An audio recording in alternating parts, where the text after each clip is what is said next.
1812. Chapter 1. Man's mind cannot grasp the causes of events in their completeness, but the desire to find those causes is implanted in man's soul. And without considering the multiplicity and complexity of the conditions, any one of which taken separately may seem to be the cause, he snatches at the first approximation to a cause that seems to him intelligible and says, "This is the cause." In historical events, where the actions of men are the subject of observation, the first and most primitive approximation to present itself was the will of the gods and, after that, the will of those who stood in the most prominent position, the heroes of history.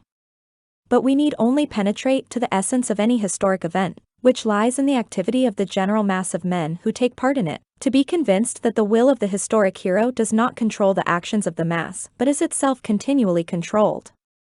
It may seem to be a matter of indifference whether we understand the meaning of historical events this way or that, yet there is the same difference between a man who says that the people of the West moved on the East because Napoleon wished it, and a man who says that this happened because it had to happen, as there is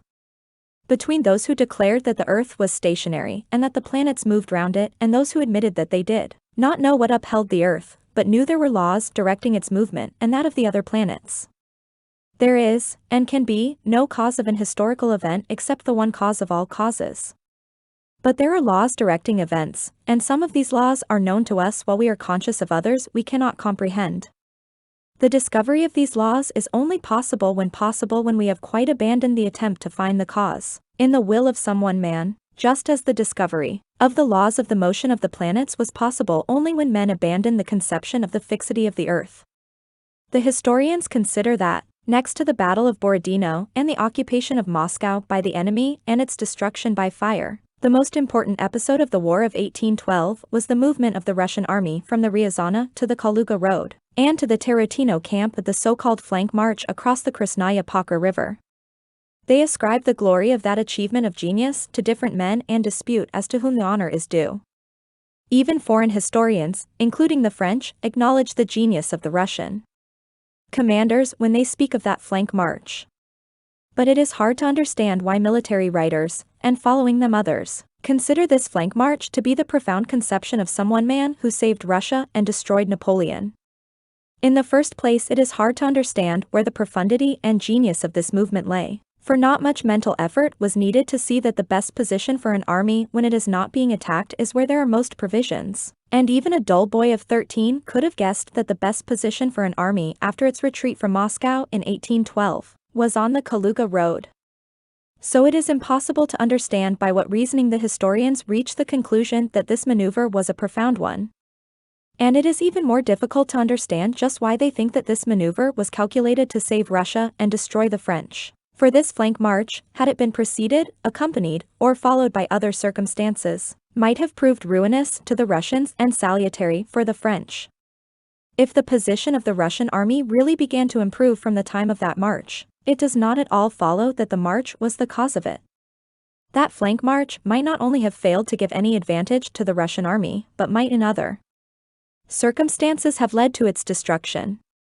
What would have happened had Moscow not burned down? If Murat had not lost sight of the Russians? If Napoleon had not remained inactive? If the Russian army at Krasnaya Pakra had given battle as Bennigsen and Barclay advised? What would have happened had the French attacked the Russians while they were marching beyond the Pakra? What would have happened if on approaching Tarutino, Napoleon had attacked the Russians with but a tenth of the energy he had shown when he attacked them at Smolensk? What would have happened had the French moved on Petersburg? In any of these eventualities, the flank march that brought salvation might have proved disastrous. The third and most incomprehensible thing is that people studying history deliberately avoid seeing that this flank march cannot be attributed to any one man, that no one ever foresaw it, and that in reality, like the retreat from Philly, it did not suggest itself to anyone in its entirety, but resulted moment by moment, step by step, event by event, from an endless number of most diverse circumstances, and was only seen in its entirety when it had been accomplished and belonged to the past. At the council at Philly, the prevailing thought in the minds of the Russian commanders was the one naturally suggesting itself, namely, a direct retreat by the Nizhny road. In proof of this, there is the fact that the majority of the council voted for such a retreat, and above all there is the well-known conversation after the council between the commander-in-chief and Lanskoy, who was in charge of the commissariat department. Lanskoy informed the commander-in-chief that the army supplies were for the most part stored along the Oka in the Tula and Ryazan provinces, and that if they retreated on Nizhny the army would be separated from its supplies by the broad river Oka, which cannot be crossed early in winter. This was the first indication of the necessity of deviating from what had previously seemed the most natural course, a direct retreat on Nizhny Novgorod. The army turned more to the south, along the Ryazan road and nearer to its supplies. Subsequently, the inactivity of the French, who even lost sight of the Russian army, concern for the safety of the arsenal at Tula, and especially the advantages of drawing nearer to its supplies caused the army to turn still further south to the Tula road.